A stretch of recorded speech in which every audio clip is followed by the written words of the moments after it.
I guess this is part 4, 5. I guess the title will know. You'll know when you read the title. So we're going to put the air compressor on. I got to clean up the gasket surface right in here. Temperatures change. It's cold again. So not moving nearly as fast as I maybe would be. But I'm going to try and get that thing on there. So I'm cleaning this up and checking the bolt holes. And as you can see, maybe these holes are capped in the end. So the bolt has to be the specific length. And I started checking this, you know, because this thing, the gasket was leaking. So I took the bolts that came out of it and I cleaned the hole out, cleaned the threads up. And I run the bolt in. You can see the difference of what we're supposed to have and what we do have. This is about 1/4 inch too long, and they had both had lock washers. You know, all of them had lock washers, but a couple of them were really loose. I think they were bottoming out in the hole, so the compressor wasn't being held tight. So let's see here. Just a little bit too long. The flange on the compressor is only a 1/2 inch, and even with the lock washer, you know, it's more than a 1/2 inch. So I wanted to double check that. So this is the original governor. It was mounted up on top of the compressor head. Someone had taken a head bolt out and then put this bracket in, put the bolt back in. You can see all these fittings and all these hoses that are on here. And I'm going to try and eliminate a lot of these places for potential leaks and failures, you know. So I'm going to mount the new governor on the back of the air compressor. Alright, I got the air compressor in. Everything's plumbed and made sure it's not going to rub anywhere. I was a little concerned about the clutch rod here, but I can get my finger between the two all the way around, so it should be alright. And we checked the travel. It seems to work okay. Everything's zip tied where I want it, so it won't rub anywhere. So it should be okay.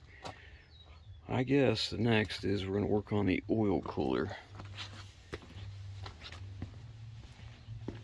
This is one thing I'm not looking forward to. So I'll start with cleaning everything up on the block and go from there.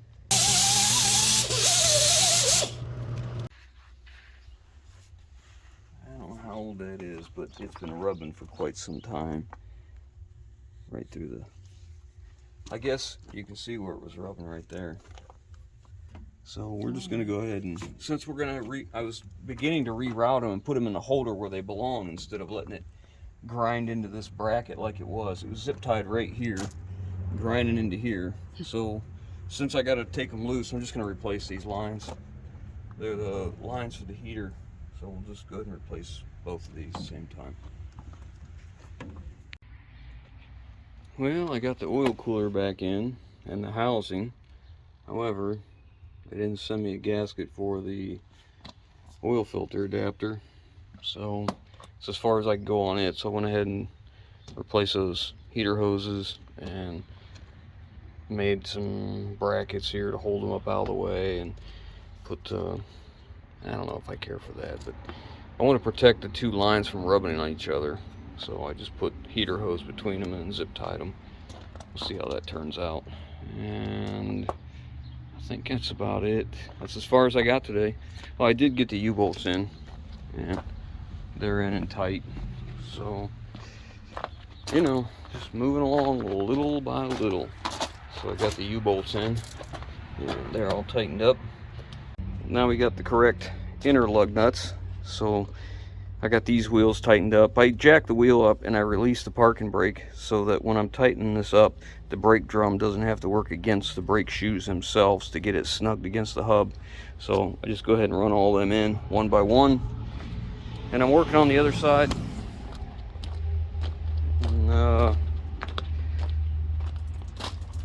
got this one on. I'm leaving this wheel off because I flushed and filled this differential, and about the day after I filled it, it started leaking and leaving this puddle of gear oil, which it was damp, but it didn't have any of this wet. It looked just like this here. So obviously it has been low for a long time, so he may need a center section in the future. So I'm going to go ahead and replace that pinion seal, and I got to take this drive shaft out to do it. So seeing how I have to take this one out, that one over there is wet as well, so we're just going to pull that yoke out, pull the drive shaft out, replace both U-joints at the same time, and replace both pinion seals and just be done with it. I'll tell you what, this is just one truck with just one end. As soon as I start to see light at the end of the tunnel, like we're making progress and we're getting there, like we're going to get done, some other problem rears its ugly head. I rarely get frustrated with trucks because they're just machines. You know, they are the result of what they've been through. That's just what it is. And obviously this one has not had the best maintenance, but I can honestly tell you, I am ready to be done with this one, but I'm not even close. Alright, so I got the U-joint out. I need to get this yoke off, so I'm going to use the Tiger tool yoke puller. Slides right in the yoke where the end caps of the U-joint go. You just put a little light oil on the forcing screw. So then this forcing screw goes right in the center of the pinion. There's a divot, a centering divot in there, and run that up snug by hand. And then I'll find half-inch impact.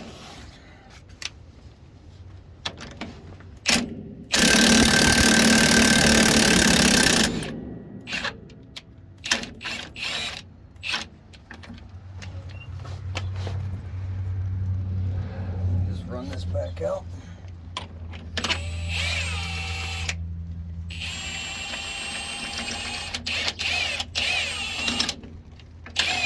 Okay, there we go. And then just take the yoke off.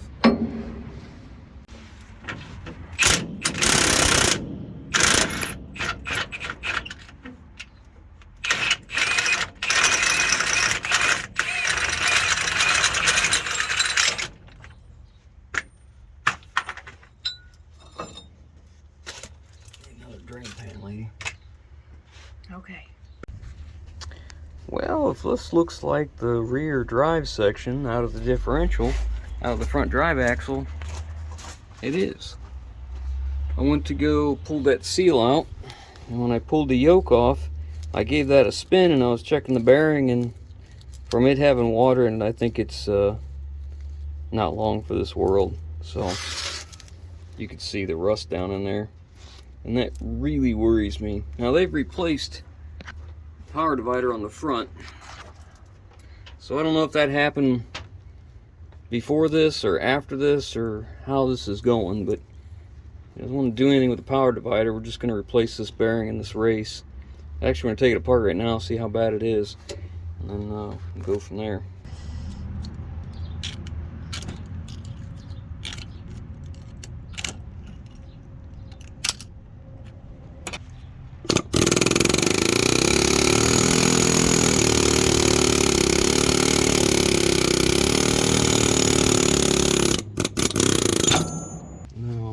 To get this snap ring out, and this snap ring will let them are probably coned back to back, so this is gonna have to come out.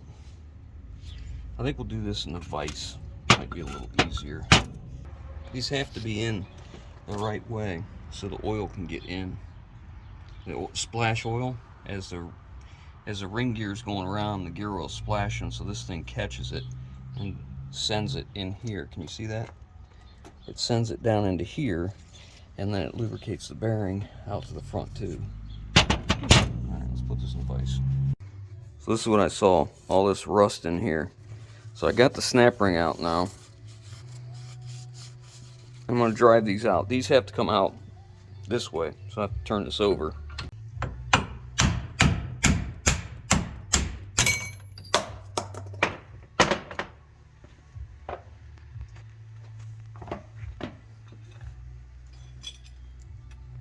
Yuck.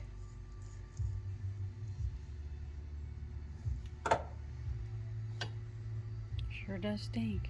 Sure does. So this one has the roller or the bearing going this way, and then this one was the opposite, so they held against each other. See that horrible cooked gear well there was down in like that. All right, so now we just have to get this inner race out of here. Shouldn't take me long. I'll drive it out real quick. Okay, so I got the bearings out of the housing. I got the housing cleaned up. It's amazing how much dirtier it is outside, or it looks outside. It is clean, but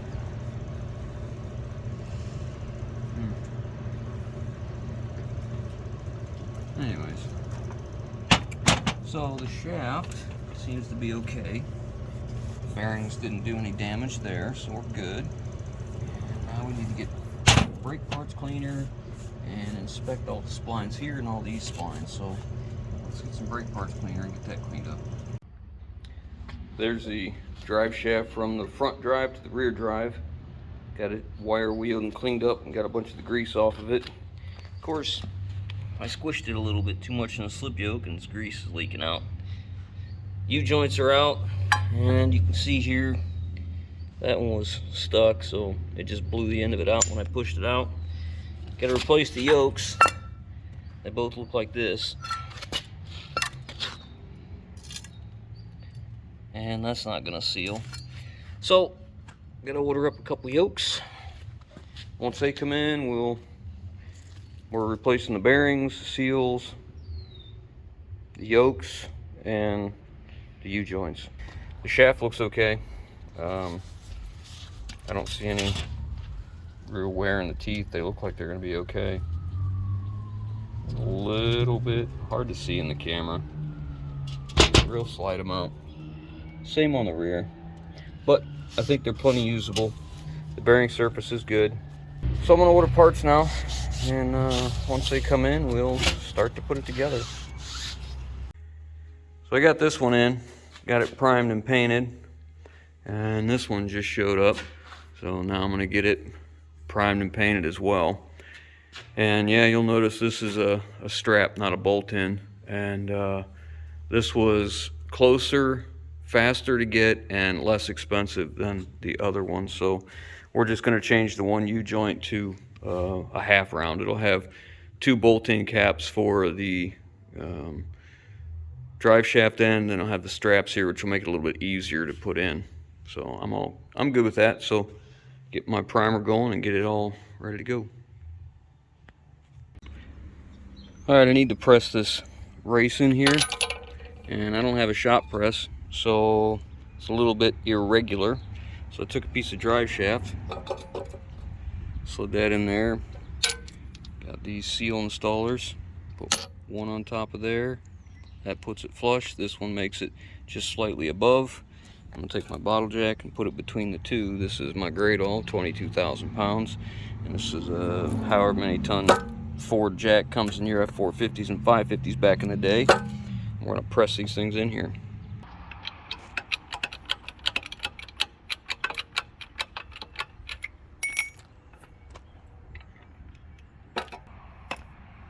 You don't have to have a press to have a press.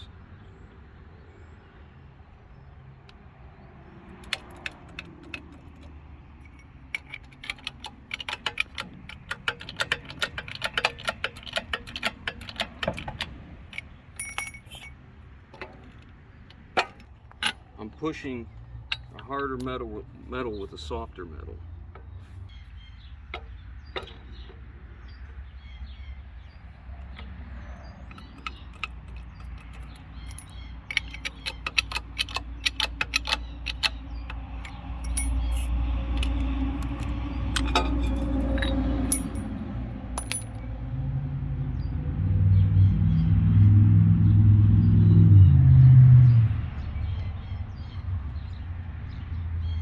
Double check it, make sure we're in all the way and flat.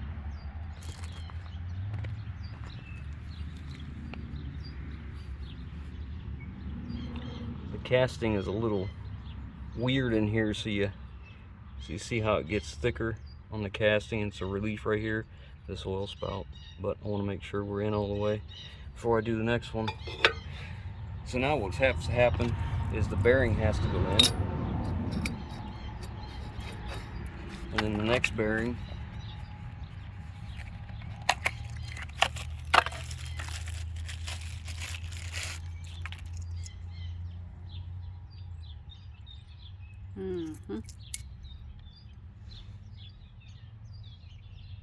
Next bearing goes in, cage in like that, and then we're going to press this in this way.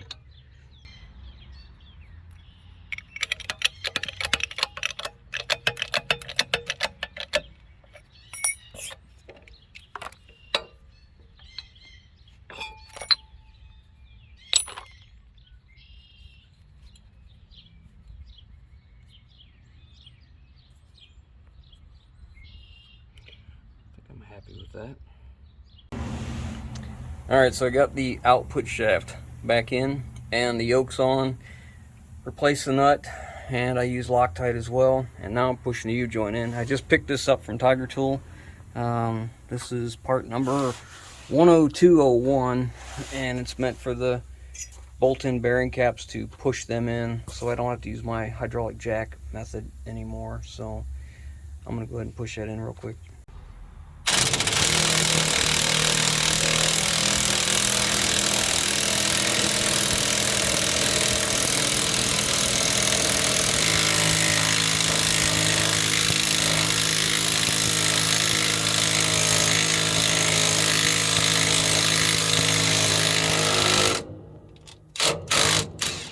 Look, perfectly lined up the first time.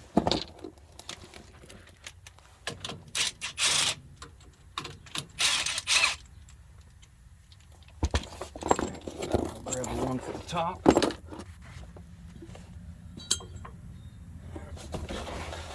Push the unit up some to help start this one, so I make sure we're lined up good.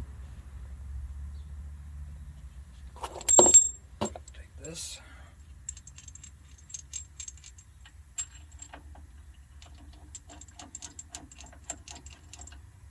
What a huge time saver here.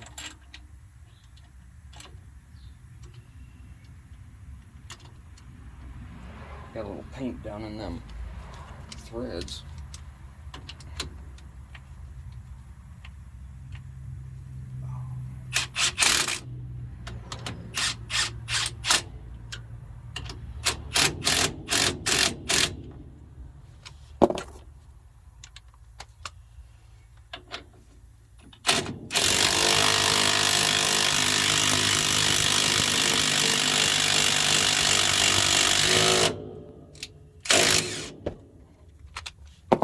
I don't think it gets any easier than that, does it?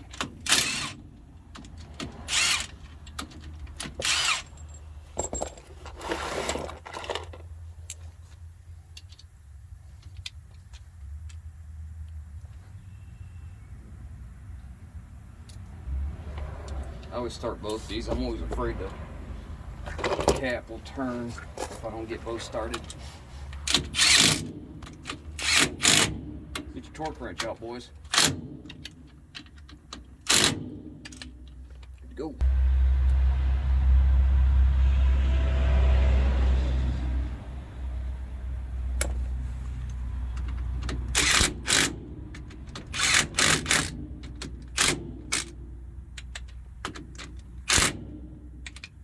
Good to go.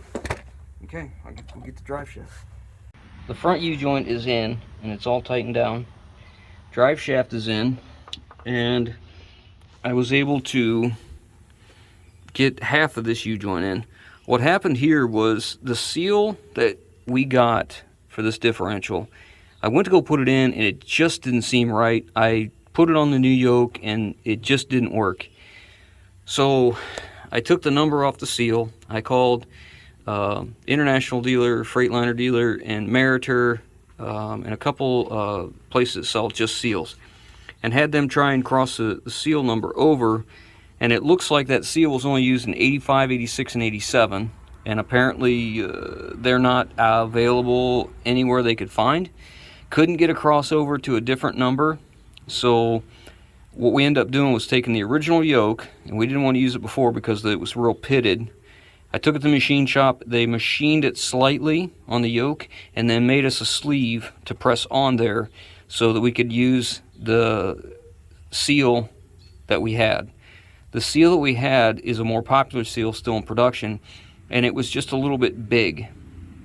So when they machined that and created that bushing to go over top of that yoke, it made it able to use a common seal again. So what that did was took us back to using full rounds, because the one yoke I had got was a bolt-in and a half round. Well, a bolt-in and a half round is what it was. So we couldn't use that, so we had to go back to this one. But now I have to go get another U-joint. I had already put this one in here and didn't think about it, but it doesn't matter. It's a 1710. The cross section's the same. The only difference is the end cap, so we can just, you know, get the new U-joint and put the caps in. All right, I got the other U-joint. It's all pushed in, tightened up, ready to go. And look, it's been a day and a half, and there's no leaks. Fingers crossed that stays that way. Now I'm mounting tires. I got all the aluminum wheels back. I sent these to my polisher to have them done, and I think they turned out quite a bit better than the ones he had done. And this is the ones he had done.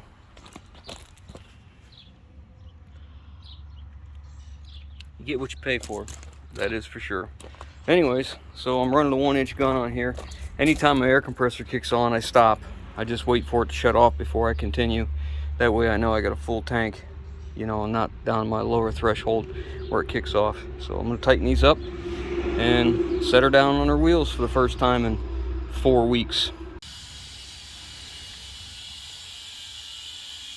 I don't have a tire cage here, so I just set it up here, get it ready to go, and I walk inside and open the valve for the airline. And I just stand back. Once I think it's close, I'll shut the air off over there and come in and put the needle valve in.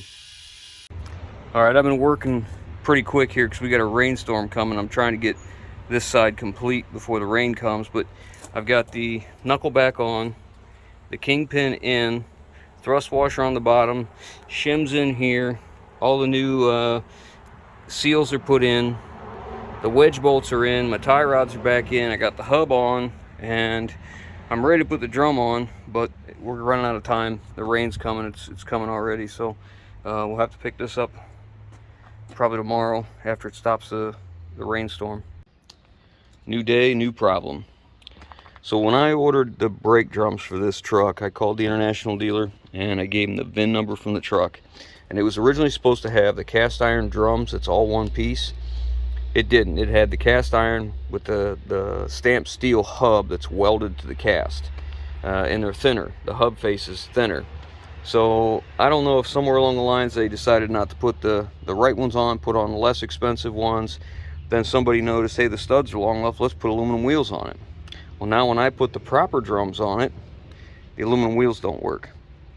So now I have to take the tire back off because we are just about 5 threads too short total of the lug nut working with the stud. The stud needs to stick out at least 3 threads is what I like. So I have to knock all these out and get 10 right and 10 left longer. That ought to be easy to find on a Saturday morning, right? Doubtful. Probably gonna have to order them. So something else to hold us up. The next thing is this battery box. I've been looking at this for a month now. 2 weeks ago, I decided to have a machine shop make us a lid because we couldn't find one used. And new is obsolete or have to make something work. So I called the machine shop, gave them a drawing. 2 weeks ago. I called them yesterday and I said, how are we doing on this lid? Where are we at? And they're like, well, we haven't started it yet. So I made the executive decision that we're just going to remove that battery box. We're going to put another fuel tank here with steps. We're going to move the battery box back in this location. We'll just use a basic battery box back here. I'll have to address the battery cables to get back to here, but it's not really a big deal. And we're going to put a fuel tank there. The fuel tank I have came off another truck. A guy I know had it, so I I asked him to cut it off. I told him what I was doing. Unfortunately, he cut the bolts where the straps go in and they're obsolete, so I have to weld that up. I have to weld new bolts on the end of the straps, so that ought to be all kinds of fun. So that's where we're at today. And of course, there's a problem with the cab lights. They're all busted up. So I ordered some aftermarket replacements. He don't want to put them up there anymore because he breaks them off on tree limbs when he's delivering. So we're gonna take all them off. We're gonna close up the holes in the roof, and we're gonna put a visor on, a used visor I found. I'm gonna put some lights in the end of the visor. So this morning, what I'm gonna do is start on this side, get the kingpins finished up, so I can be done and have this ready for the wheels. I got the kingpins back in, everything's nice and tight, and now I'm ready to put the the backing plate for the brakes, put that back on, and hook up the steering. Alright, so I have located the wheel studs, the correct length that we need, left and right hand threads. So we got those coming, and we removed the battery box because I found an international tank for one of these trucks and mounted it up so we could have it 2 steps, plus he can have the extra capacity. This one's slightly larger than the other side. The other side is a 24-inch diameter tank. This one's a 26. It's okay, it works just fine. And we got the air drains tied up. And we took this battery box from that red International that I moved the batteries under the cab. So we're going to use it here. And it didn't have a battery tie down, so I drilled holes, and the owner of the truck has this 7/16 all thread, so we took this piece of angle iron and put it together. I really would have liked to clean this all up and painted it. I thought we were out of time because we were just trying to get this thing done so we can get it on the road. And I started up here. I started mounting the big chrome, massive chrome bumper. I mean, this thing's 18 inches from here to here. It's a huge chrome bumper. It was really looking nice. And we're sitting here running the coolant in, letting it run and idle. And about 20 minutes, 30 minutes in, it started just pouring oil out of the airbox drains. The owner said that last year when he was running it at operating temperature, he'd be down to about 4 pounds of oil pressure. I wish I'd known that before we started all this, because I probably would have addressed this a little bit different. But he told me you only had 4 pounds of oil pressure at operating temperature, and that it was dripping out of there, you know, a little bit, but now it's just horrible. It was running, you know, maybe 20 minutes, 30 minutes, and look how much oil accumulated in this hand. And it's coming out of both of them. There's nothing coming out of the draft tube. Draft tube would be the ventilation of the crankcase right here.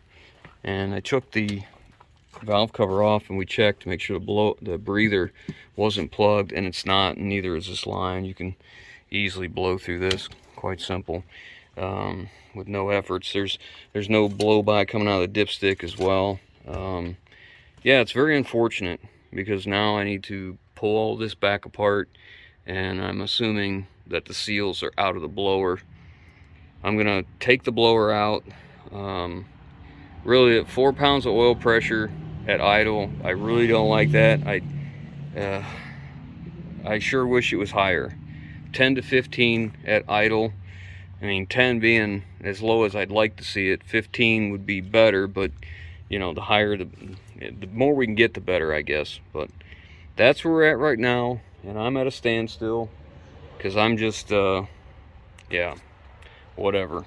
You know, it's just a truck that just won't end. I have a total of 4 weeks in this truck so far, and he has sold his other truck in preparation, thinking that we're going to be done with this one. So he's already sold the other truck, which is in worse shape than this one, if you believe it.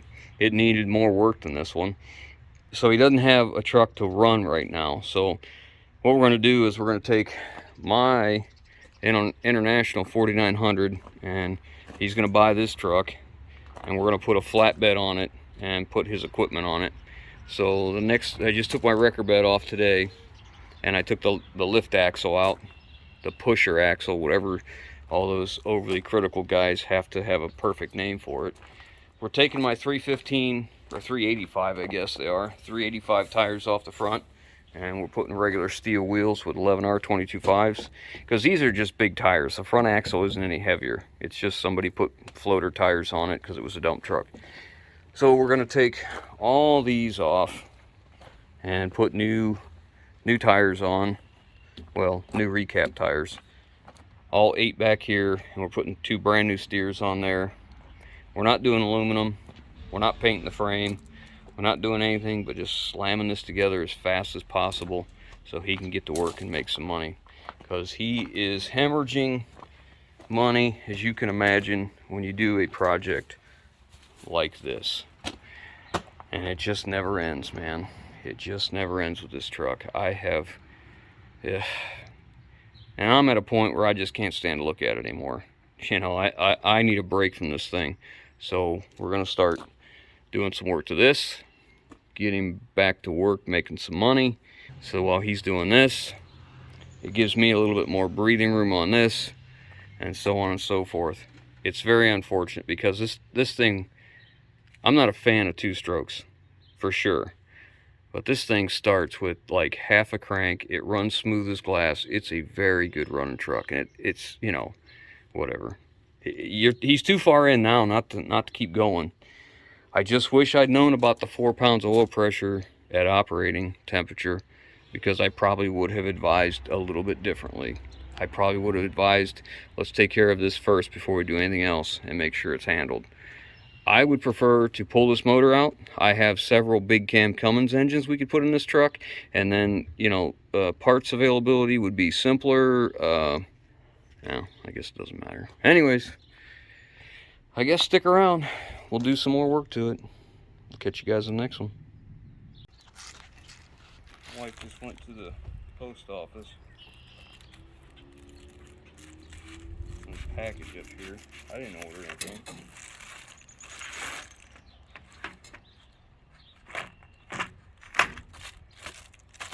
No wonder it sounded like candy.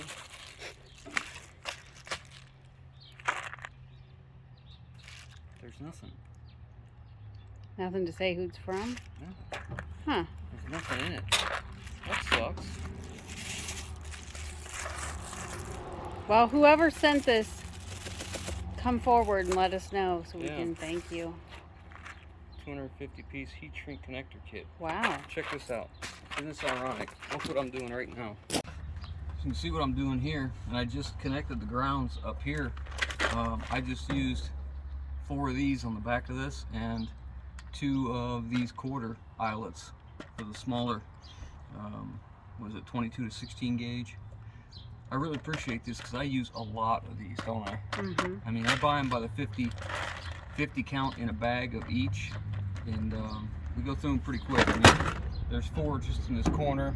I use 4 up in the front. I use, I don't know how many on the front of the wiring harness, and I have all the taillights to go yet. So I'll probably put these in my service truck or in my travel toolbox, because that's a nice small kit. You know, size-wise, it's packed in really tight, and I like that. So thank you again to whoever sent it. We can certainly use it. Go ahead. Not yet. Go ahead. Wait. Are you recording? Yes. Oh, good Lord. Just let's keep turning it off and on. Hang on, I hit a button. Oh, it started it. Okay. Okay, go ahead.